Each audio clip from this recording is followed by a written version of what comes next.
السلام علیکم ورحمۃ اللہ وبرکاتہ۔ میں امید کرتا ہوں کہ آپ تمام حضرات خیریت سے ہوں گے۔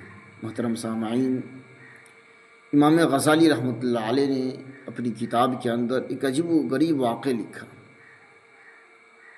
امام غزالی رحمۃ اللہ علیہ فرماتے ہیں کہ ایک بادشاہ کے پاس ایک آدمی کو بہت ہی قربت حاصل تھا، یعنی بادشاہ کا وہ بہت ہی قریبی آدمی تھا۔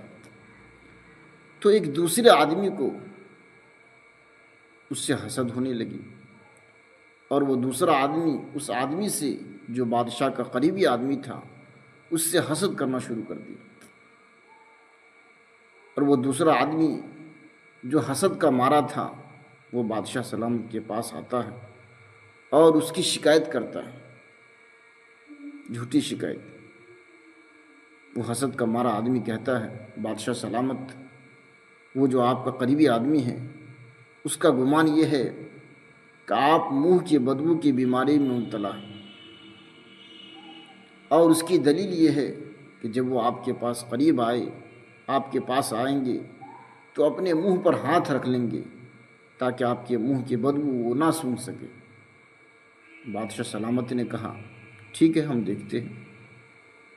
پھر وہ حسد کا مارا آدمی دوسری جانب وہ دوسرے بھلے آدمی کے پاس جاتا ہے اور اس سے کہتا ہے کہ آج تمہاری دعوت۔ چنانچہ وہ اس کو دعوت دیتا ہے، اپنے گھر بلاتا ہے اور کھانے میں لہسن رکھتا ہے۔ لہسن چونکہ بدبو میں تیزی ہوتی ہے اس کے اندر، چنانچہ وہ شخص کھاتا ہے اور لہسن بھی کھاتا ہے، جس کی وجہ سے اس کے منہ سے بدبو آنے لگتی ہے۔ وہ آدمی نہیں جانتا ہے، وہ بھلا آدمی نہیں جانتا ہے کہ یہ اس کی سازش ہے۔ چنانچہ وہ کھا کر جب وہ نکلتا ہے اور اپنی ڈیوٹی پر بادشاہ کے پاس جاتا ہے، بادشاہ سلامت اس سے بلاتا ہے اور کہتا ہے میرے قریب آ جاؤ۔ جب وہ بادشاہ سلامت کے قریب جاتا ہے تو اپنے منہ پر ہاتھ رکھ لیتا ہے، اس لیے تاکہ ان کے منہ کی بدبو سے بادشاہ سلامت کو تکلیف نہ پہنچے۔ جب وہ اپنے منہ پر ہاتھ رکھتا ہے تو بادشاہ سلامت کو یقین ہو جاتا ہے کہ وہ جو اس آدمی نے شکایت کی تھی وہ بالکل صحیح ہے۔ چنانچہ بادشاہ سلامت ایک خط لکھتا ہے اپنے گورنر کو، اور خط کا مضمون یہ ہوتا ہے کہ یہ جو خط لے کر جائے گا اس کو قتل کر دو، اس کی گردن اڑا دو۔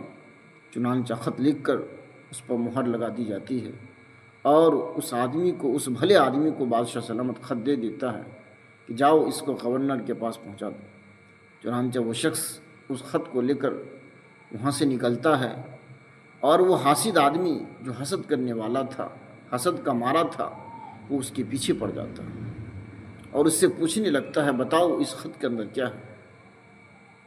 کیونکہ اسے پتہ نہیں ہوتا ہے اس خط کے اندر کیا ہے، وہ بھلا آدمی کو بھی نہیں جانتا ہے اس خط میں کیا لکھا ہوگا۔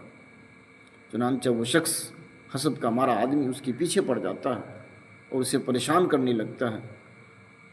تو آخر میں وہ کہتا ہے بھلا آدمی کہ اس خط کے اندر بادشاہ سلامت نے ہمارے لیے انعام لکھا۔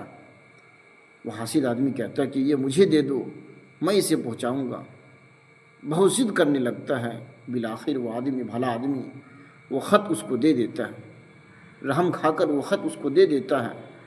اور پھر وہ حاسد آدمی اس خط کو لے کر گورنر کے پاس جاتا ہے، اور جیسے ہی گورنر کو دیتا ہے، جب گورنر وہ خط کھولتا ہے کہ دیکھتا ہے یہ لکھا ہوا ہے، چنانچہ وہ گورنر تلوار نکالتا ہے اور اس آدمی کی، حاسد آدمی کی گردن کو اڑا دیتا ہے۔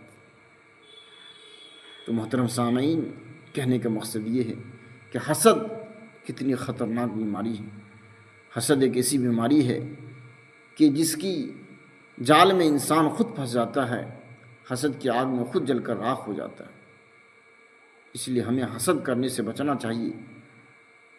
حدیث پاک کے اندر آیا ہے، نبی پاک صلی اللہ علیہ وسلم نے ارشاد فرمایا کہ حسد کرنے سے بچو، اس لیے کہ حسد نیکیوں کو کھا جاتی ہے، اس طرح جیسے آگ لکڑیوں کو کھا جاتی ہے، اسی طرح حسد کرنا انسان کی نیکیوں کو ختم کر دیتا ہے۔ اس لیے ہمیں حسد کرنے سے بچنا چاہیے اور ہمیں آپس میں میل محبت کے ساتھ، بھائی چارگی کے ساتھ رہنا چاہیے۔ اللہ تعالی ہمیں آپس میں میل محبت کے ساتھ اتحاد و اتفاق کے ساتھ رہنے کی توفیق عطا فرمائے۔ آمین۔ وآخر الدعوانا ان الحمد للہ رب العالمین۔